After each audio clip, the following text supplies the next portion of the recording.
And welcome back, everyone, to Live Now from Fox. Thanks again for joining us, as always. Well, this has been the scene that we have seen for the last 2 to 3 weeks, really across the country, as college protests of the Gaza war continues. And we've really been seeing it coast to coast, and we've been seeing how universities have been handling it or not handling the situation as protests continue to evolve here. So we want to bring in a legal analyst, friend here of Live Now from Fox, Michael Gottlieb. Thanks so much for joining us on Live Now. And this really comes at a moment in history for these students all across the country, when a lot of people want to know, okay, just how much longer can this all last, and what are the university positions going to be as this continues to happen? So, unfortunately, it's like these protests are still gathering steam.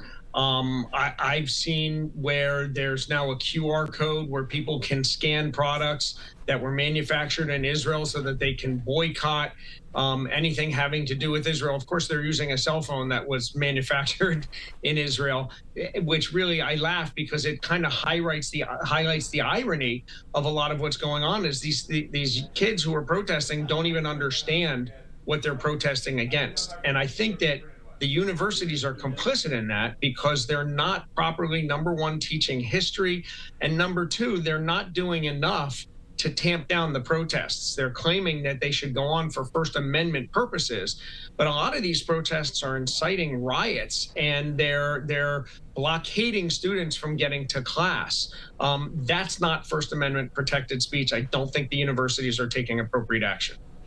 And what do you think, once whenever this seems to wrap up, as you mentioned there, it doesn't seem like there's an end in sight right now. But what do you think will happen in the summer months when, of course, colleges are out for summer? But will there be litigation across the country? Will there be lawsuits brought by to these universities? Oh, absolutely. I think there's many students who, number one, have been harmed. And we've all seen videos where security is simply standing by and allowing them to be pushed, allowing them to be beaten, allowing them to be threatened. And the university has an obligation to protect a student who wants to go to class, who wants to simply cross campus or go to a library. And the protesters are stopping them from doing that. And that's happening to whether it's a Jewish student, whether it's a non-Jewish student who might be a sympathizer, or it might be an unaffiliated student simply trying to cross a certain area at a college campus. The universities have not taken appropriate action, and they're absolutely subject to lawsuits. And my question, Michael, what is the legal departments of these major universities? Are they getting any guidance from them? Or is it just become so politicized that you can't even listen to in-house counsel anymore? I think, number one, it's a lot of politicization, as you said. But number two, I think the problem is these universities get a lot of money, millions of dollars from overseas. They've been infiltrated from Qatar, from the Iran Republic. They're getting money. And so I think that, at first they didn't want to do the right thing, concerned with, the fact that their donations may go down. We've all heard that the Speaker of the House says we're going to examine what universities are getting these donations. I think they're not giving the correct advice as well as to the First Amendment. I think the universities truly, and they should, but don't understand the First Amendment. The First Amendment is not absolute. You can protest. You can peacefully protest, subject to time, place, and manner restrictions, and subject to the fact that you cannot interfere with somebody else's ability to have their educational experience at college. And you certainly cannot create a situation that creates danger. You cannot incite a riot. You cannot incite violence. That's not First Amendment protected, and the lawyers are not doing their job. And Michael, I have to ask you too, what about the students who, don't really want to be part of these protests at all? They would just want to go about their business, go to class, and what they've paid for is to go to the classes and do the learnings like they wanted to. But now some of these universities like Columbia, not only canceling the graduation experience, but also for the last couple of weeks been putting it all virtual. Can a student just say, you know what, since you guys are going this route, I don't think it's fair that I pay the tuition here for this last semester?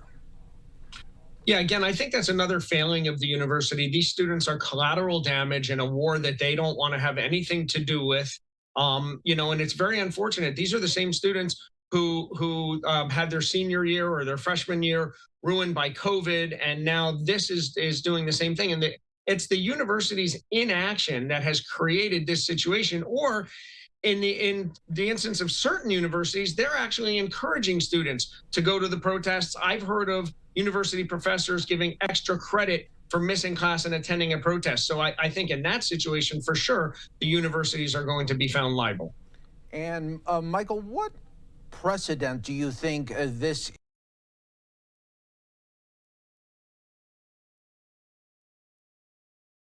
is going to cause there as these colleges and universities continue to let this happen? What is going to happen really in the future when other things are happening, and just how fast maybe can students get out of class or maybe not even go to class?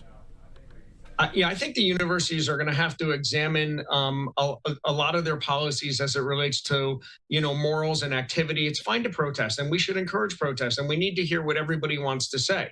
But again, when you disrupt the function of the university, and when you incite violence, and when you stop kids from going to class, you prohibit them from walking in a common area. The universities have a responsibility to protect all of the students. And that's a major problem. So they're going to have to re-examine that, and they're going to be forced to, I think, by Congress, because Congress is going to look at the donations that are flowing in internationally, as well as the grants that are being given to these universities, and whether or not the money is being spent appropriately to protect all students. Yeah, it's just so interesting to see. And sometimes when you look at just the very moving images from across the country, and you're thinking, okay, when is this going to stop? And what about for the poor students that really just don't want any part of this? So I think you made some just great arguments there about what could be lying here for the universities. And do you think when and if they are hit with these lawsuits, that will in itself kind of change the landscape going forward, as far as maybe putting a quash to these a little bit sooner? I certainly hope that it does change the landscape.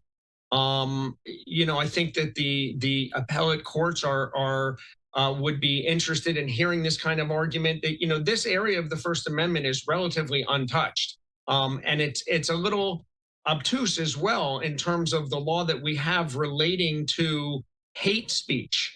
And a lot of the times we're seeing hate speech. And I think the universities definitely had a failing in that regard. They're allowing kids on campus to sit there and say, I'm Hamas and down with America. They have to change their policies to ensure that freedom of speech, freedom of expression lives, but in an appropriate manner.